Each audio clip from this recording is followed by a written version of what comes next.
On the outskirts of Langholm sits the former home of one of the region's most renowned companies. The Edinburgh Woollen Mill operated here for 48 years before it moved to Carlisle. But now, even its future there is in doubt. Administrators are being appointed and worldwide 24,000 jobs are at risk. The company's founder, David Stevenson, built it from the ground up in 1970. He made it into an international brand before selling up after 26 years. For him, this news is marked with sadness. Well, it's sad. It's been predictable. That's the sad bit about it. It's been predictable. It's probably been on the cards for a month or two if you look at actually what's been happening.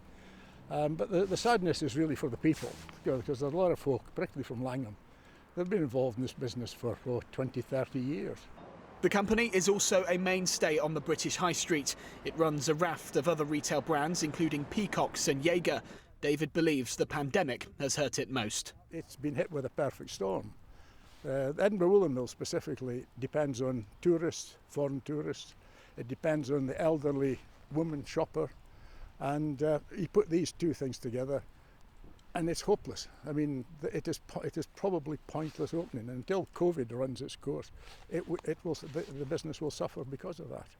Looking at what remains of this historic building, it's clear that Langholm hasn't been a particular focus of the company for the last few years, but for the town it is still so important. Not only was it founded here, but it's employed people through generations. And when it moved to Carlisle, many of those employees went with it, choosing to commute on a daily basis, meaning it's still thought to be the town's largest employer. As recently as 2018, the group was reporting a pre-tax profit of more than £80 million.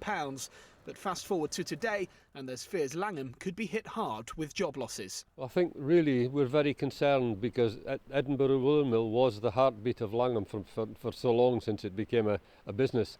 And the fact that it moved to Carlisle meant there were still jobs for Langholm people. But we now believe there's something like 40 other jobs at risk. So this really is not very good news at all for the community.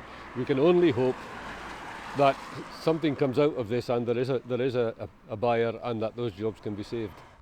Much of the blame for the ailing retail industry is now being laid at the door of the pandemic, meaning otherwise sound businesses fall victim. So it's not a surprise when we understand COVID and the fact that that's therefore going to completely cull footfall, which means they're not going to have the audience to sell to. But it's surprising in that we're talking about a retailer that perhaps we wouldn't have been talking about if things would have been normal this year. It's thought the business will survive, although it's likely to operate fewer high street shops. And questions still remain for the future of one of the region's highest profile companies. Lewis Warner, ITV News, Langholm.